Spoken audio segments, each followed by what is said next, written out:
है रूप, मैया अष्टभुजी है रूप। इस शक्ति के तेज से, इस शक्ति के तेज से कहीं छाव कहीं धूप।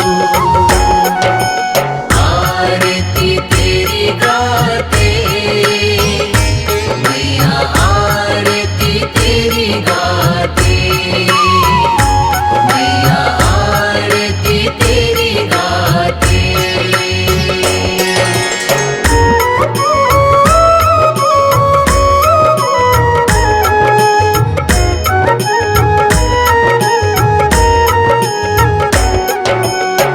सूर्य चंद्र की रोशनी इस जग में फैला, मैया इस जग में फैला। शरणागत आया हूँ, शरणागत आया हूँ, तू ही राह दिखा। आरती तेरी गाते मैया, आरती तेरी गाते मैया, आरती तेरी गाते।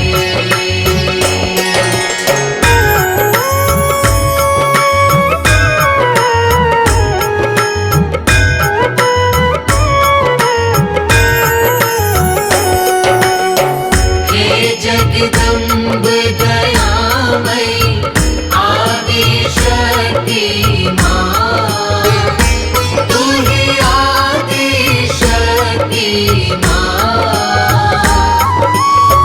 देव ऋषि मुनि ज्ञानी, देव ऋषि मुनि ज्ञानी तेरे गुण गाते। आरती तेरी गाते मैया, आरती तेरी गाते मैया, आरती तेरी गाते।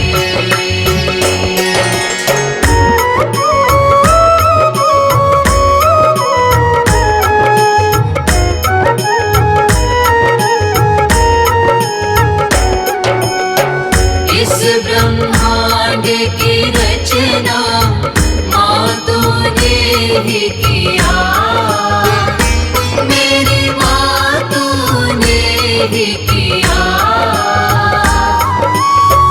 वेद पुराण भवानी, वेद पुराण भवानी सब यही बतला। आरती तेरी गाते मैया, आरती तेरी गाते मैया, आरती तेरी गाते।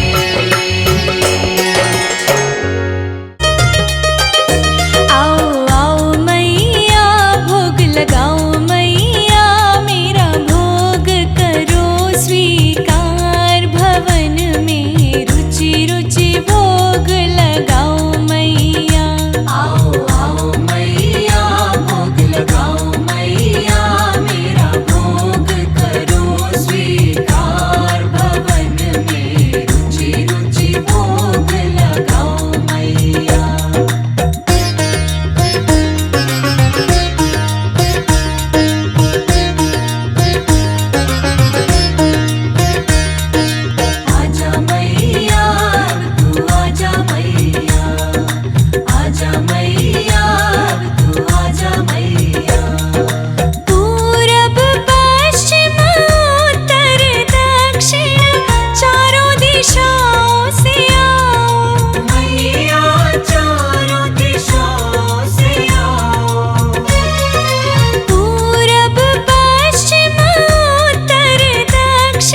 हरनी, निराकार है ज्योति तुम्हारी, तिहु लोक फैली उजियारी।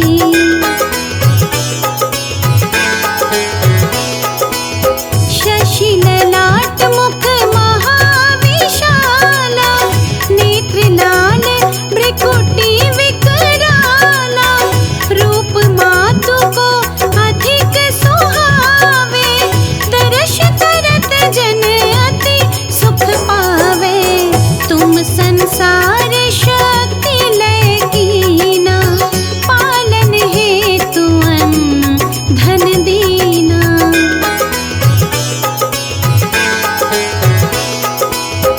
अन्नपूर्णा हुई जगपाला, तुम ही आदि सुंदरी बाला। प्रलय काल सब नाशनहारी, तुम गौरी शिव शंकर प्यारी।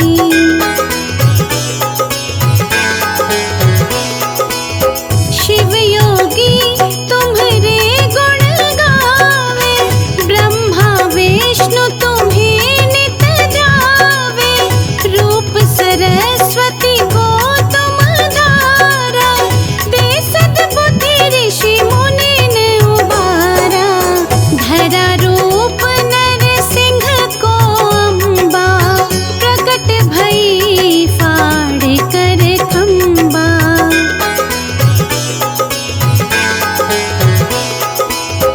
रक्षा करी प्रहलाद बचायो, हिरण्यकश्यप को स्वर्ग पठायो। लक्ष्मी रूप धरो जग माही, श्री नारायण अंग समाही।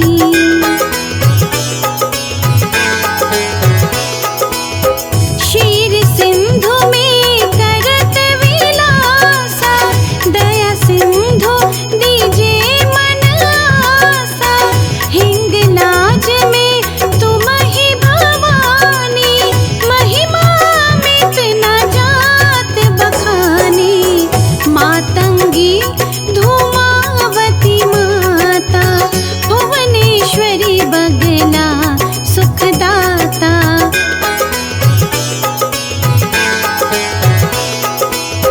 श्री भैरव तारा जगतारिणी, छिन्न भाल भव दुख निवारिणी। के हरि वाहन सोहे भवानी, लागुर वीर चलत अगवानी।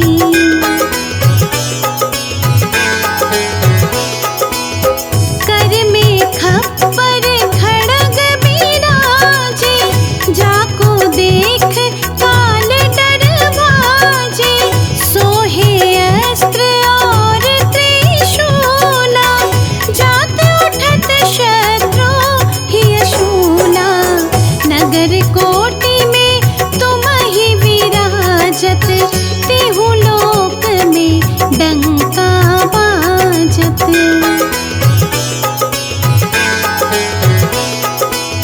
शुंभ निशुंभ धनुज तुम मारे, रक्त बीज शंखन सहारे।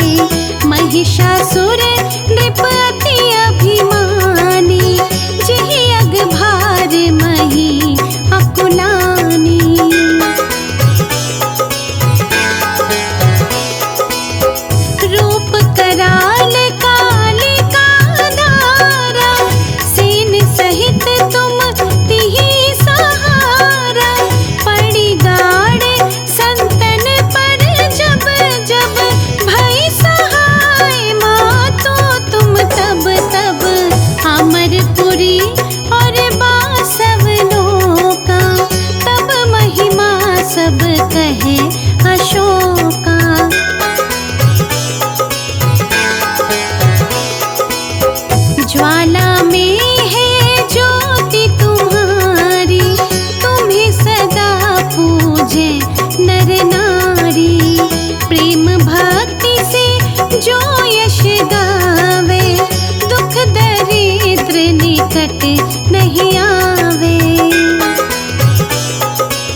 जय जगदम्बा भवानी, भई प्रसन्न आदि जगदम्बा, दई शक्ति नहीं कीन विलंबा। मोको मातु कष्ट अति घेरो, तुम बिन कौन हरे दुख मेरो।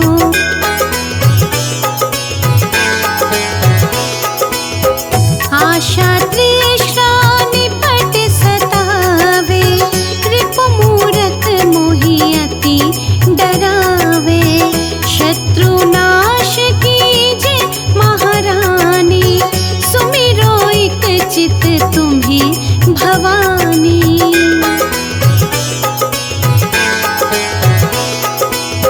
करो कृपा हे मातु दयाला, रिद्धि सिद्धि दे करहु निहाला। जब लगे जियो दया फल पाऊं, तुमरो यश में सदा सुनाऊं। दुर्गा चालीसा जो कोई गावे, सब सुख भोग परम पद पावे।